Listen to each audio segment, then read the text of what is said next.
Hello and welcome to our Lunch and Learn midday workshop with Decoded Comms, Mike Marquise, on how to use data to tell a really compelling and great story and grow your startup. Before we get started, I'd like to acknowledge the traditional custodians on the land of which we meet. For me, that's the Gubbi Gubbi people, and I pay my respects to their elders, past, present, and emerging.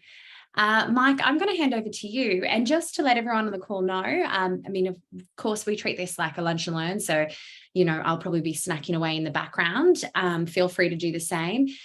Mike has been very generous that you can, turn your mic off mute and yell out a question, or you don't actually have to yell. You can probably just say at normal volume, ask a question throughout, or use the chat function as well.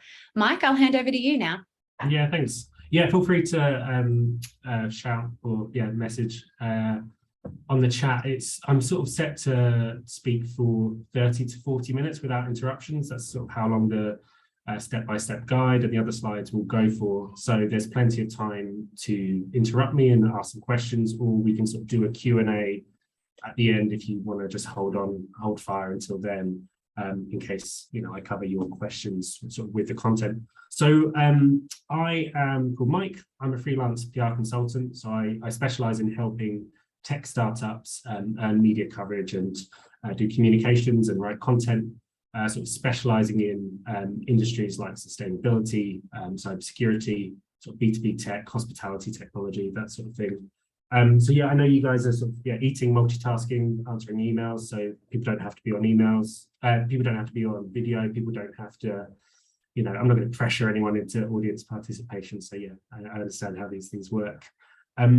So today I'm going to cover why PR coverage is useful in the first place, why you might want it, how it can help you grow your business and the kind of content that works, why you might want to use data to do that, so the joy of data, why it's so effective for PR and for content, the kind of content that journalists want and the stuff that they don't want, how to use your data, so a step-by-step guide on refining your data, uncovering trends and turning these trends into a narrative and some content, and then how to find data. So for any dataless companies, if you don't have your own data that you can use, some good sources for finding relevant information and figures and statistics, that kind of thing.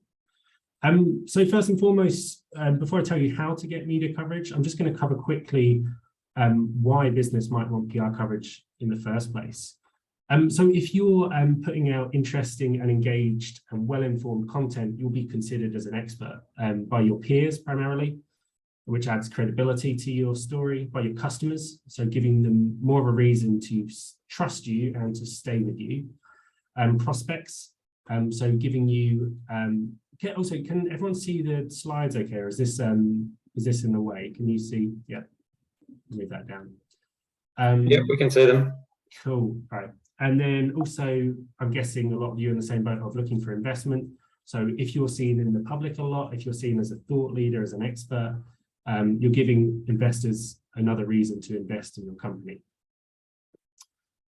So PR is really helpful for shining a light on your big issue. So you might see a subject really clearly, but others in your industry don't, or not enough of them do. So PR can help you shine a light on those issues that are important to you, your business, or your customers, and you can educate people on it. You can change their view on it. You can make them come around to your way of thinking, essentially. So maybe you can change something in your industry or in the world that you don't like and make it better. I'm guessing that's a big priority for a lot of people in the sustainability space. PR content, press releases, reports, opinion pieces, news story.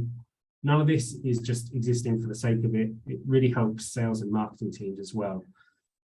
So it's designed to be read organically by people as they browse sites like Wired, Australian Financial Review, Guardian Australia, whatever it is. It's meant to be shared. So this is content that can be shared on social channels, or as a reason maybe for a sales team member to follow up with a prospect that they know is affected by the issue discussed in the article. And it's also helpful for SEO. So this is something that marketing people love. So getting backlinks in prominent publications, helping them rise up Google search results, making your company easier to find and sort of appear higher up in Google, essentially boosting inbound requests as well. It's also important for building relationships. So here's an article in Computer Weekly. A journalist called Alex Croxton covered a client called RedScan. He did this once a long time ago, and then subsequently he's covered them, I think, nearly 20 times since. So once you start building these relationships, it's a sort of virtuous cycle in PR. The more well-known you are, the more covered you are, and that sort of carries on. So if you're a sustainability startup and a journalist covering that beat becomes aware of you, they're more likely to cover you in future, and it all works over time like that.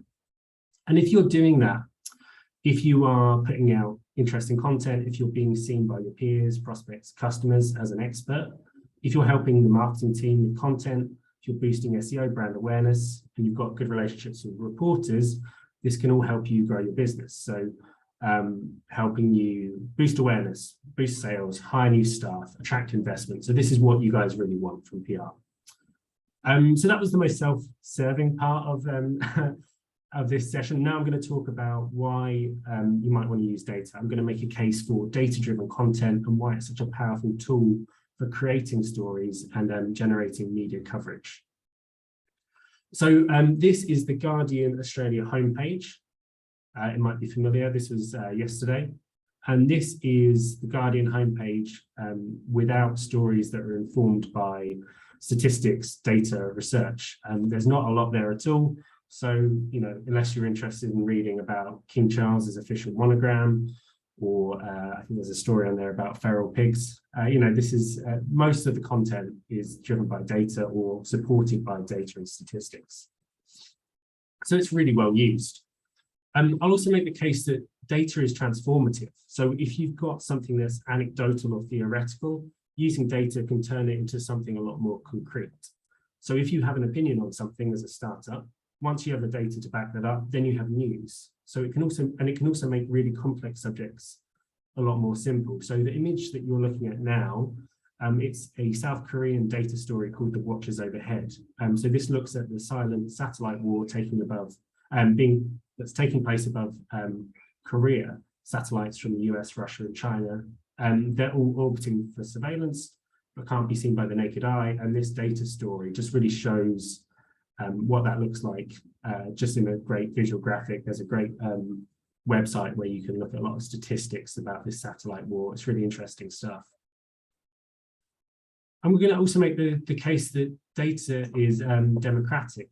So I know this image is a bit gross. It's from a data journalist at The Guardian called Mona Shalibi. She tells some really interesting visual data stories. And I know this one is gross, but it really underscores the fact that there's no monopoly on who can use data or what data you analyze. It's democratizing, and that means for small businesses and startups, it's often free, and it can help you compete with much bigger businesses with much bigger budgets and big PR teams, because at the end of the day, good data is good data. If you've got it, you can use it. I also think data is interesting. Maybe I'm sort of in a minority there, but so this was this picture here while you're looking at Barry White. This is because there was a journalist looking at the surprising rise of falsetto singing in pop music across different decades. So his scale went from Barry White at the low end to Genuine's hit song Pony at the top end. And he found that 2019 was a record year for male singers singing in a high register. It's just a bit of fun. It's quite a silly article, but it's also really impressive. The data behind it is amazing. It's in depth. It's really impactful, takes the reader on a journey. It's a real narrative, and it's all 100% data driven. So you can really tell any story you want with data, and it can be interesting. So I'm just looking at the chat, seeing there's some, okay, just someone commenting on Barry White's slide, I think. Also, first and foremost, data is factual, so it's not subjective. It's factual, it's precise, and it's more likely to be trusted than just your opinion. So if you have data that is in the public interest, it's a public good that you share it, and it may benefit your industry or help it identify correct problems in your industry. It's really useful for proving points, changing a mind, making sales, because of how trusted it is. So in terms of what journalists want, what do they want from data? What do they want from research? Well, there are a few questions that they want to answer. So they're looking to answer questions about the world, its people, its industries, trends, events, and they're the who, what, why, where, and how questions, which I will go into in a bit more detail later when sort of breaking down a data set, a real life example of data-driven content. Journalists also want timely news. They want content that is relevant to the times that we live in and the news of the day. They want opinionated content. Even in research, they want a narrative. And they don't want people sitting on a fence. They want a definite opinion and a strong narrative that helps them write their stories. And they want trusted data. So well-researched, trustworthy information that holds up to their scrutiny and to their readers. They also want interesting content. That's the most obvious one. So they want a different perspective on a subject or an entirely new subject. That's what they want to be writing about, not just recycled, same sort of stories, same narratives as they've seen a million times before. So I'm just going to talk you through a few examples of where some potential headlines would meet or not meet those sort of criteria. So if you had a headline saying most Australians hate doing their taxes, it's not very interesting, it's not very surprising, it's not very specific. In short, it's not news. However, if you were to show that some people did enjoy doing the taxes and shed a light on a specific demographic that really enjoyed it, in this case women, that immediately makes your headline more specific, more newsworthy. Your data is better. Something like this, this is too niche. It's not of interest to many people at all. And even if it was of interest to people in agriculture, it's old news by now because you're looking at 2015 data. I know this sounds obvious, but I think a lot of founders and startup companies forget that just because something is of interest to them, it doesn't mean it will be of interest to everyone. There's a lot of journalists will receive a press release or some research and they'll just say, so what? That's always, that's often their response. Whereas something like this, it's more specific. Journalists love numbers or national figures, and it would be really timely if you, put this kind of story at the end of the tax period or beginning of a new one, saying that 5 million Australians were late to file their taxes last year. Again, this would be bad data. It's showing that tax returns being faster might be of interest to accountants, but it's not a very effective way of demonstrating the trends. And the percentage change is too small, the data is too old, it's not that interesting. However, if you were to calculate how long Australians spent completing their tax returns last year, that might be a more interesting number, a more interesting data point for journalists. So even if this was the same data set, it's all about how you present it and the stories that you're telling. What's the narrative? What is the headline? Always think about the headline when you're sending content to reporters or, content with your prospects and customers as well. It's a sort of similar thing. Yeah, all about perspective. Seeing someone say on the chat, absolutely right. So if you're a tech company that has a lot of data, there are a lot of steps that you need to take to turn that data into headlines, into content, into stories.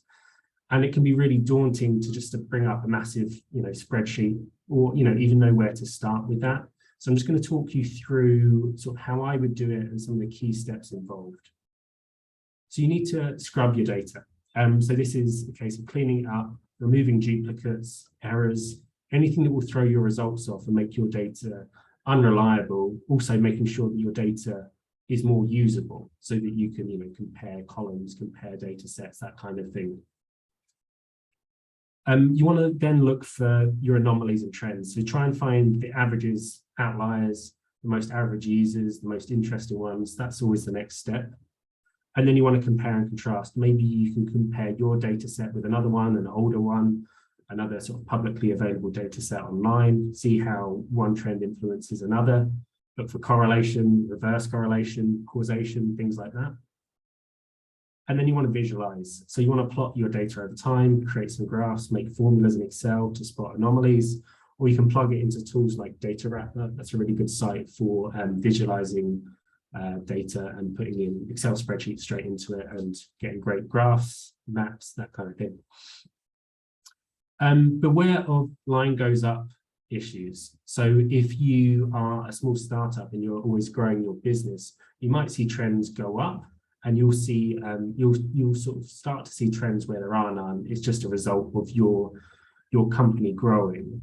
So for example, if you were a cybersecurity company and you were growing quickly and you're seeing more threats or stopping more cyber attacks, you could, suggest that that's because the world is becoming a more dangerous place, but actually it's just because your business is growing, essentially. Someone's asking in the chat what the visualization tool is. It's called Data Wrapper. So I'll just put it in. I think it's .de. I think it's a German site. But if you search, yeah. Did you say rape? Sorry, what was the word you used at the end? Data wrapper with a W. So just put it in the chat. Oh. So if you search that, you should be able to find it. Be careful of filters as well. That's another important point when you're analyzing your data. So if you keep reducing sample sizes, you can end up seeing trends where there are none. Just because if you filter and filter and filter, sample size can become too small, and you think you've got a finding, but it might not be very accurate or very reliable. Once you've gone through these steps, it's good to try and tell a short story, use bullet points, see if you can get any narratives out of it, and then tell that story to someone who doesn't know the data set or doesn't know your company or the industry, and see if it makes sense to them. If it doesn't, it's definitely not going to be of interest to journalists. And then you write something. So this can be a press release, a report, even just a blog, and then you send it to reporters. So I'm going to explain these steps in a bit more detail, but essentially they're the steps that you take if you've got a data set that you want to use. So here it is in practice, and I'm sorry for the next few slides being quite ugly, because they're all screenshots of Excel. It's a lot of data. It's not great to look at, but what it is a step-by-step guide of what I've just talked you through, and a real-world example of how to use data to build a narrative, create content, and how that content can deliver some results, hopefully. So here's the data set I'm talking about. This is information from hundreds of places in the UK. And it's explaining their spend on electric vehicle infrastructure in 2021. So a real sustainability tech story. So this data shows which areas in the UK have plans for new chargers in 2022, the cost of maintaining these chargers. It's all very niche, and you'll see that this table is quite ugly and it's quite unusable. It's really difficult to make sense of the data, get started, or let alone spot any trends or create any narratives. So you need to scrub it. You need to make it look better, make it more usable. So you remove errors, you try and standardize the columns. So if you try and have just similar numbers all in one column rather than sort of a mixture of numbers and words or whatever the issues are. And this makes it much easier to use and to analyze. You can now start to compare your cells, your columns, and start filtering the data. So it's really important to scrub your data set first, right at the start when you're working, with new data. And once your data is more usable, then you might consider adding other data points, other columns that you can compare to your data. So in this case, we added some population figures. So that helped us compare the number of charges per 100,000 people in the region, the amount of funding per 100,000 people in the region. We also added regions in. So rather than just the sort of local areas, the local cities and towns, we could compare the different regions. So we could, bring all the London councils together and compare them to other parts of the country. So these are the sort of the steps that you need to take when you're looking at your data. It's all about trying to make it usable. And then you can start adding some sort of visual elements to it. So in this case, data bars. So you can really and quickly and easily spot interesting trends. So in this case, you can see right at the very top, there's a really big city with huge population, but it only has 9 chargers per 100,000 people, and it has no funding for 2022. And you can quickly spot that there's an affluent area in London that has 220 chargers per 100,000 people, a hell of a lot more. And its budget for next year is £12 million, which is huge. So you can start to see anomalies. And if you think this is the same data set that we were looking at earlier, that was just all black and white, very hard to spot these kinds of stories, these narratives. I also like to use colors, so it's very easy to spot where there are issues in your data, where there are interesting stories. When a cell is colored in fire truck red, you can sort of spot that maybe there's a problem there, maybe there's something to explore.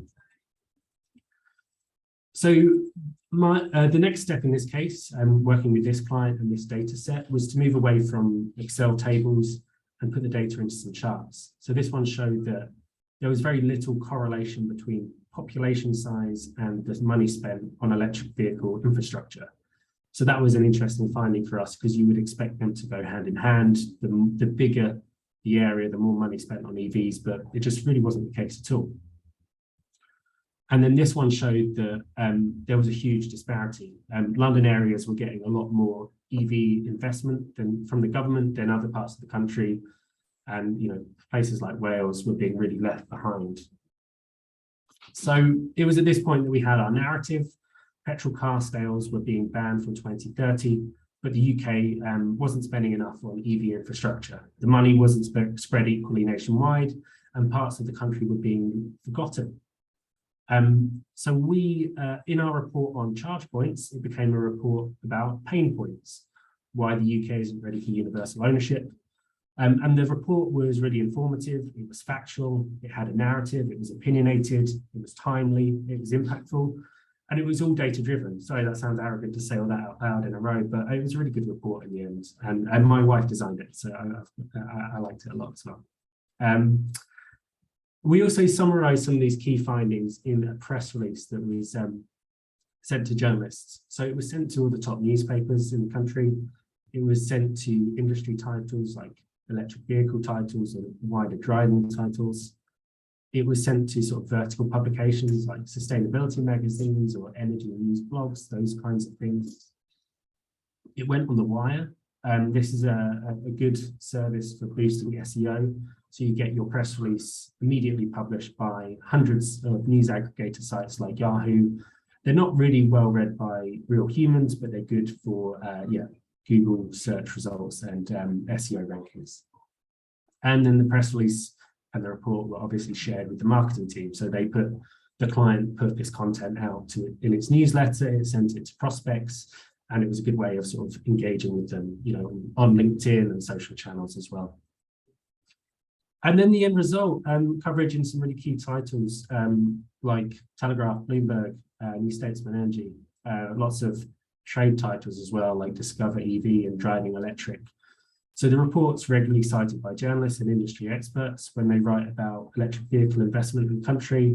And once you put out a report like this, you can find it has a long tail. So even if it's not covered widely at the start, you can expect people to cover it as they're searching for data points on what they're writing in the future. So you can get covered for sort of several weeks and months after you put out a report if the content's really good. So in practice, what were we looking for? So we're trying to answer the who, what, why, where, how questions. And I'll just talk you through what I mean by that in a bit more detail. So first and foremost, what is happening? What trend are you observing? What are the average people? What are the outliers? What are the most interesting users? What are the bulk of people doing, the bulk of users doing? These are what you're looking for when you're trying to answer the what question, just fundamentally, what is happening? And then you've got the when. When is this news? If you're writing about a specific trend, or you've got a story, you've got research, you're going to give this to journalists, and it's got to be, it's got to fit in with what they're writing about at the time. So, for example, when this piece about the voters turning on the coalition, this was a few days before voting in Australia. this is the perfect time if you've got this data set to put it out to journalists. It's when it's going to get covered. So someone in the chat has asked about the electric vehicle report and PR and how long that took end to end. So I think it took about a month and a half.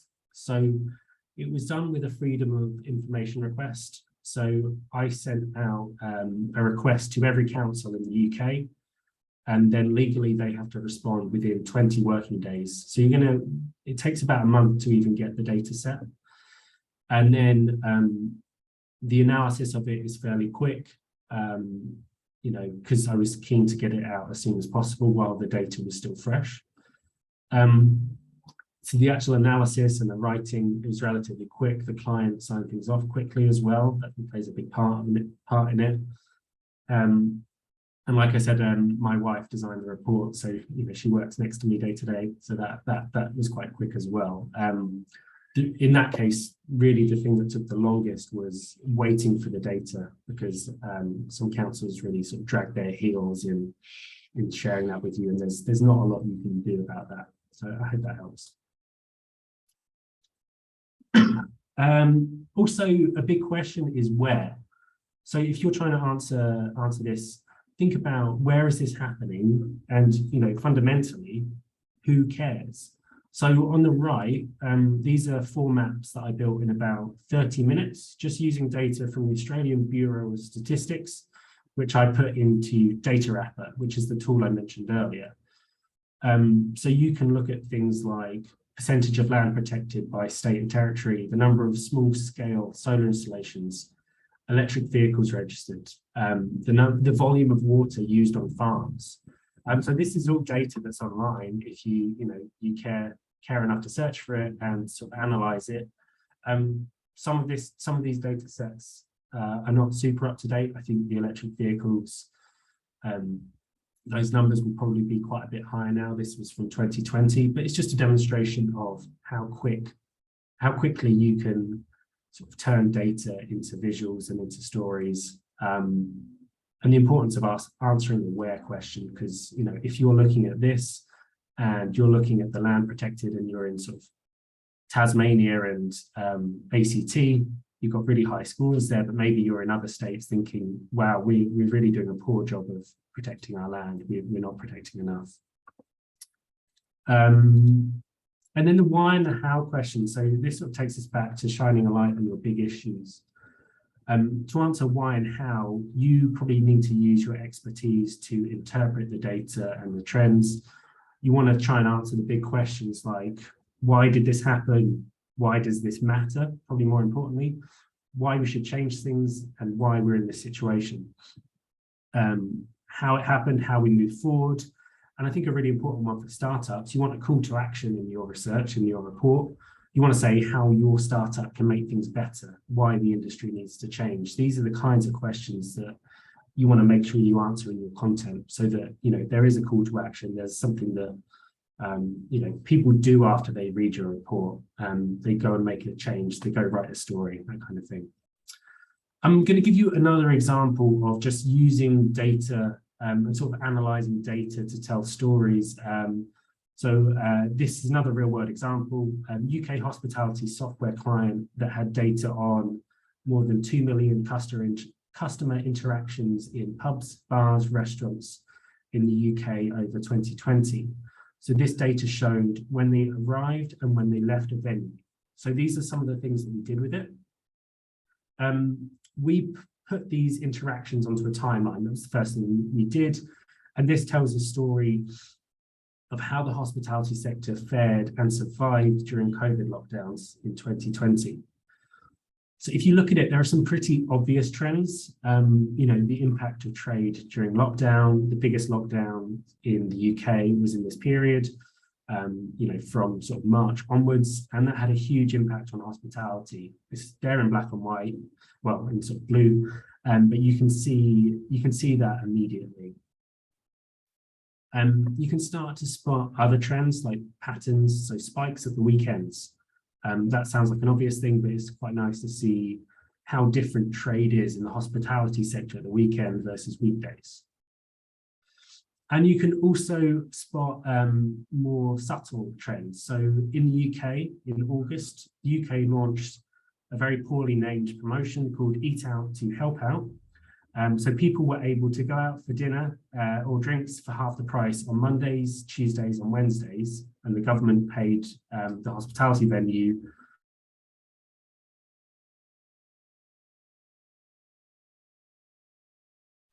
in the whole year where there are spikes in midweek. And you can also see that this happened just as the industry was recovering to pre-COVID levels. And I think you could make the case that it helped the industry recover to pre-COVID levels, you know, for the first time. So what was interesting for us is we could pinpoint when hospitality was back to normal, when it was back to pre-COVID levels for the very first time, because we had this data set. We could also use this data set to, you know, urge for more government support, highlighting that there was actually a really slow growth in July, and the promotion in August really helped, and they should be doing more things like that. Yeah, sorry, I said that already. And then we also had a message to the sector saying that they should expect a slow recovery in January 2021 and plan ahead. They need to plan for this future because, you know, we saw what happened in July. It was slow. It's not like turning on and off a tap. You need to plan ahead for the next year because it's going to be a tricky one. So this was released in sort of December 2020. So that was our message. So if you look at this data, we were able to answer the who, what, why, how questions. So the what, the hospitality sector was really struggling in 2020. That is what the data showed. How, we can show that it recovered slowly, and the data shows that it recovered in part because of government support. Who, the people who cares, everyday people in the UK, customers going to restaurants, bars, pubs, as well as these sort of venue owners. They're the ones who really care about this. I mean, the why is COVID, it's lockdowns, it's decisions made by the government or not made by the government. And the when was really important as well. We put this out in December, which was timely because the UK was sort of looking ahead at a sort of uncertain future and in the end, another sort of period of lockdowns. Okay. Sorry, just looking at the chat, some people struggling with audio. Can most people hear me okay? Yep, no worries. Yes, Audio's all good. it was fine. It just stopped for a second, but no one else. It's all good. Good. All right. So I'm just going to talk about maybe some dataless companies. So if you're a startup that doesn't have a big resource of data, where you might go out and find it, where are some good sources for, you know, either the data itself or inspiration for where you might find data.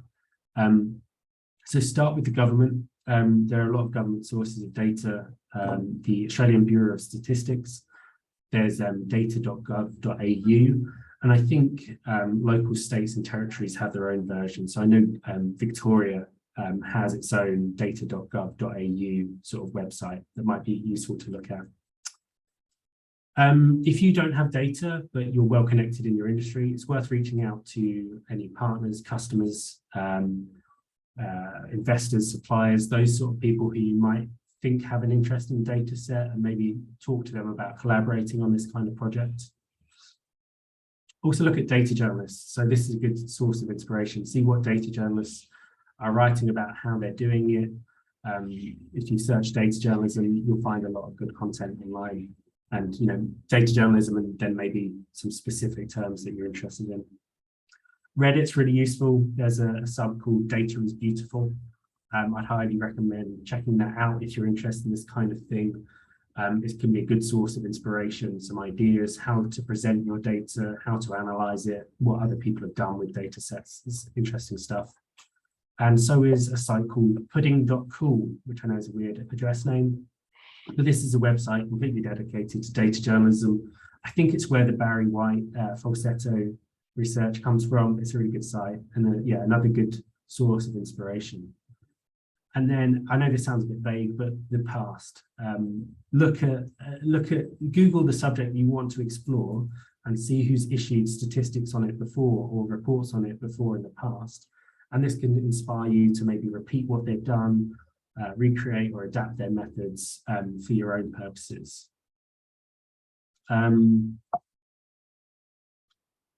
You can also take other steps to go make your data. So surveys are really helpful. They can be really impactful, and you'll always see surveys and survey data used in the news for good reasons. They create headlines really quickly. They support journalists writing about a subject they're interested in. However, they can be expensive. The price increases as you add more people or go more niche. So it's just, or you add more questions or more regions, and they can end up being, it can be quite a big bill if you go for, for independent third-party research. They're also very competitive, and they can be a bit stale. So like I said, journalists use them a lot. That means a lot of people do them. So you're in quite a crowded market if you're commissioning independent third-party research or sort of omnibus research. So you've got to have something that really stands out to get headlines with it. And they're also uncertain. So if you're asking the public or asking your industry about things, they may not give you the results you want, the answers that you want. So if you go in for a survey, just always bear in mind that it's not a sure thing. You might not get the data that you want or the answers you want.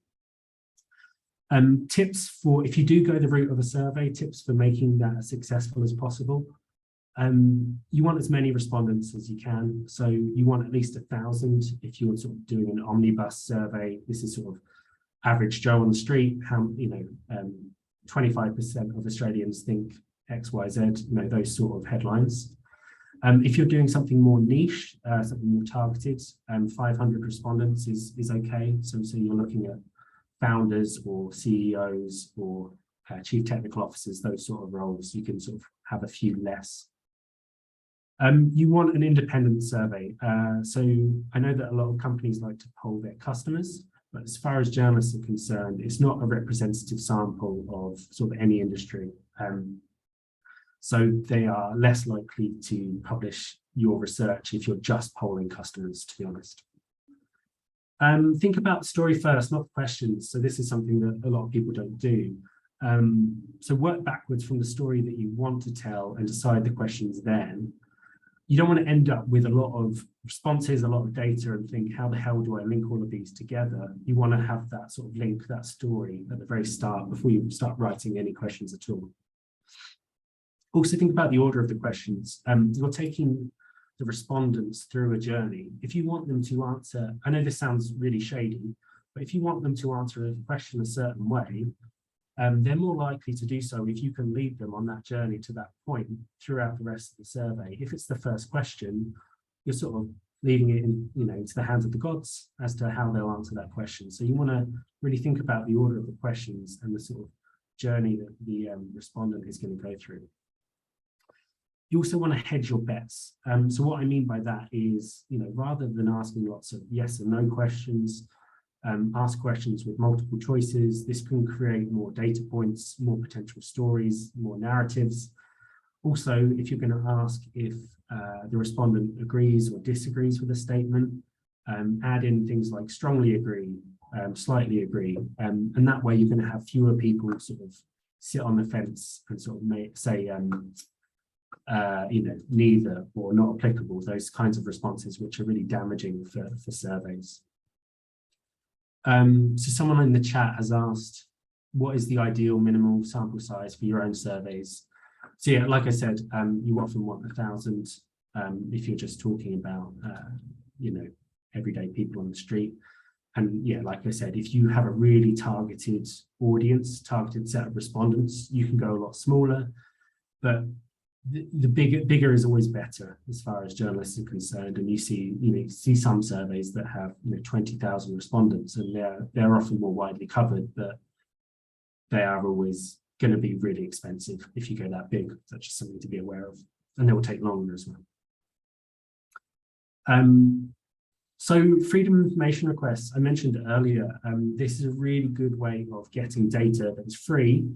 And it's great if you want to have a bit of a sticky beak around unreleased government data. So that's a term I've learned since moving to Australia, sticky beak, I like it. So FOIs are a really powerful tool for telling a story with previously unseen data. Journalists really like them, they use them a lot.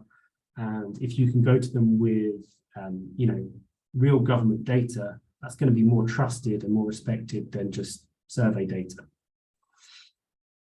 FOIs, if you're not familiar, they apply to all government ministers and government agencies. They are legally required to respond if you request data, so it's worth doing.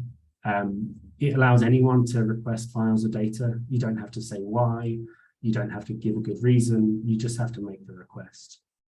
There are exemptions, so you're not going to get data from the Australian Department of Defence, but you might get data from Tourism Australia, Climate Change Authority, the Clean Energy Regulator, those sort of bodies that might be of interest to you guys. Also, there can be a financial cost. So if you request data and the government organisation decides that it will take 10 hours of time to process your request, they may charge you for those 10 hours. They may not, but they will also always provide a quote up front. You won't just get a surprise bill. They will tell you how much it will cost before they provide the data and before they do the work. If you are going to go for FOIs, some tips for success. Be as specific as possible. This is really important for freedom of information requests because the process can take a long time. So you want to be really precise. Otherwise, they're just going to go back to you and ask you to explain details of your requests, time periods, things like that. So if you have any terms in your request that are open to ambiguity, you need to explain them. So for example, if you wanted to ask the Office for Australian Information Commissioner about data breaches, a term that they often use is notifiable data breaches. So these are big breaches that need to be notified. You need to notify the regulator on. So you might want to use that term rather than just saying, cyber attacks or something. You also want to provide specific dates so that they can, have clear parameters for how they respond. So, January 1st, 2020 to, December 31st, 2020, rather than just saying, in 2020, because they might interpret that differently, things like that. Do as much research as possible. So the better that you know the department, how it works, what kind of action it does, what kind of data it might have, the better your FOI will be. And also you don't want to send an FOI request and then think about ways it could have been improved while you're waiting for their response, because that can be really frustrating. Don't be greedy. So don't ask for too much information because you might get denied.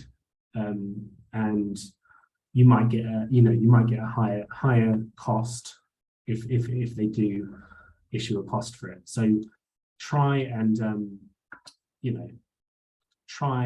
not be greedy, especially if it's your first one. Just test the waters, see how it goes, make a simple request, clear timeframes, clear parameters, and see what kind of response you get. And then be patient. So patience is a real virtue with FOIs, because it might take several weeks for you to get a response. And sometimes it's not the response you want. It's all a bit of a gamble, to be honest. You've got to roll with the punches, but it can be worth it because, on the right here is just an example of the kinds of publications that have covered the sort of FOI data and research that I've sort of sourced and analysed with clients. And yeah, it can be a really good way of generating content and getting media coverage. So this is my last slide, just to talk about PR agencies real quick, because if you're maybe thinking about creating content with data, a PR agency can obviously help, or people like me, but it's a really tricky thing to do. There aren't many agencies that specialize in tech in Australia. There are a few great ones, but there aren't that many. So if they don't specialize in tech, you probably don't want to hire them, because if you're a technical company, if they are, tech specialists, you've got to ask the question, are they any good? If they're not, again, you don't want to hire them, obviously. If they are, you've got to ask probably the biggest question of whether they're affordable, because this is a major problem for startups. If not, you just can't hire them. It's not possible. And really, if they are, then maybe you do. But yeah, so that was it, really. I hope that was helpful in terms of, helping you guys get started analysing your own data or sourcing data. Yeah, but are there any questions anyone has for what I've presented so far? Hi, Mark. Thank you for that. That was really informative. a question, and it's kind of a loaded question, given that you are a PR agent or specialist. But as you mentioned, with startups, you know, PR agencies can be 5 or 10 grand a month. Can be pretty expensive depending on what you want from them. Yeah. How far do you think you can get as a early stage founder to get some PR yourself directly versus, I know it's not as professional as having an agency, but how would you straddle that? If you were the startup on a limited budget, how would you manage that? Do some yourself, maybe then get an agency, or get the agency for the launch and then you take over? Like, what's a good sort of mix or approach for that? Yeah, it's a bit of a fun, because it is always a sort of chicken and egg situation. You want to get attention with PR and marketing, and that's, you know, how you get investment, that's how you get customers, that's how you grow and have money, but also they cost money. So how do you get them at starting point? So I do understand that a lot of startups are in a bit of a bind when it comes to, you know, getting professional help. If you are going to do it yourself, you know, and I'm happy to, you know, do a bit of mentoring, a bit of support, without a retainer, you know, just as a chat, you know, help, you know, anyone on this call sort of deal with, you know, point them in the right direction if that's all. So I would always start, again, sort of working backwards. Look at the companies that you want to emulate and what they've done. Look at the reporters that have covered them and contact them, add them to your media lists. Because that's the best way of trying to work out if a reporter will cover you, is whether they're relevant, whether they cover similar companies or, you know, similar sized companies, or whether they cover your industry regularly. That's just 100% the best starting point. And then also it comes down to the quality of your content as well. So you need to be writing interesting content. I think a lot of startups maybe don't realize how quickly journalists work as well. If there's a story breaking, you know, so say the Optus data breach, if you were a security company in Australia, you needed to be reaching out to journalists that same day, you know, within, you know, an hour of it breaking. That's when you want to be reaching out to journalists. And I think I think a lot of startups don't understand how quick you need to be when reaching out to journalists. So just make sure you've got good content, it's really timely, and also the people you're reaching out to are the right people. I think they're the most important things. It's just that, you know, PR professionals, they spend their life doing it. So it's, you know, sometimes when the startup grows, they want to have someone who's just dedicated to PR, just dedicated to writing the content. That's kind of where I would come in. But yeah, I agree that some startups are too small. But I also try and position myself as a more affordable option for, you know, companies that want to start with it. But you're right, they don't want to spend, I think it's $7 grand a month is often the minimum retainer for, you know, a good tech PR agency. And if you're a startup, that is a bit unreasonable. So, yeah. Cool, thank you.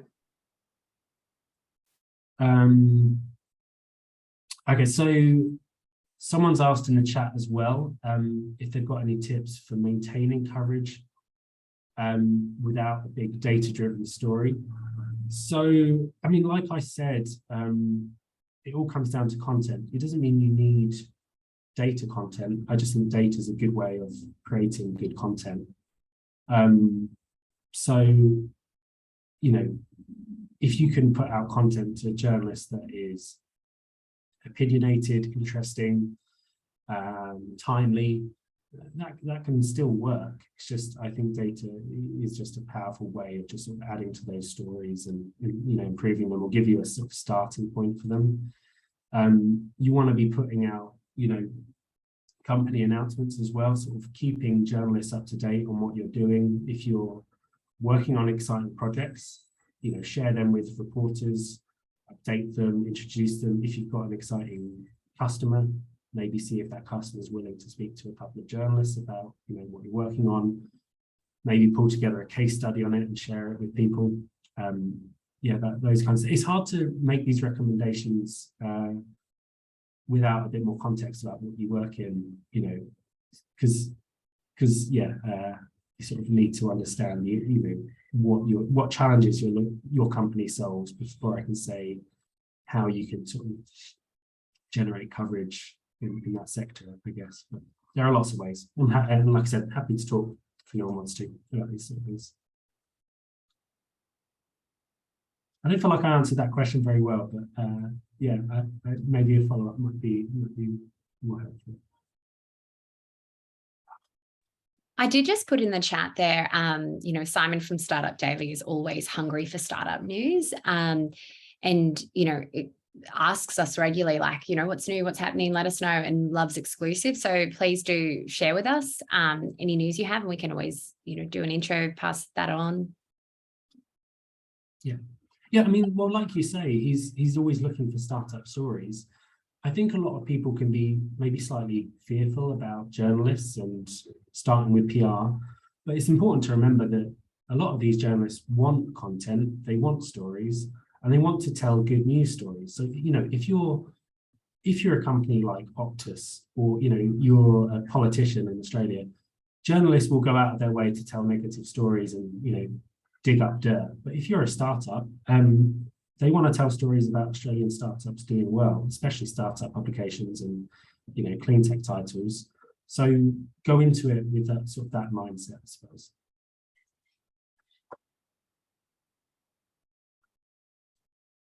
All right, if there are no further questions, well, there was a question at the start, if you could share these slides, and I've been getting constant pings from people who weren't able to make it and really want to, you know, this is really relevant and interesting. Mike, so if we could have the deck, that would be incredible. Yeah, there will be a recording of this that I'll share on our YouTube channel and in the Slack channel of past workshops. Mike, thank you so much. That was insightful and entertaining. You know, I had a little chuckle when you said the joy of data, but it actually was really informative and great. I mean, that's why we did the industry report, because you need that that data to make it, you know, translate from opinion to newsworthy. So thank you so much. Everyone's been, you know, saying thank you in the chat as well. If there aren't any further questions, you can probably get Mike. He'll enter Slack shortly, but I'll post a recording online. So thank you so much. Right. Yeah, thanks, guys. Take care. Thanks, Mike.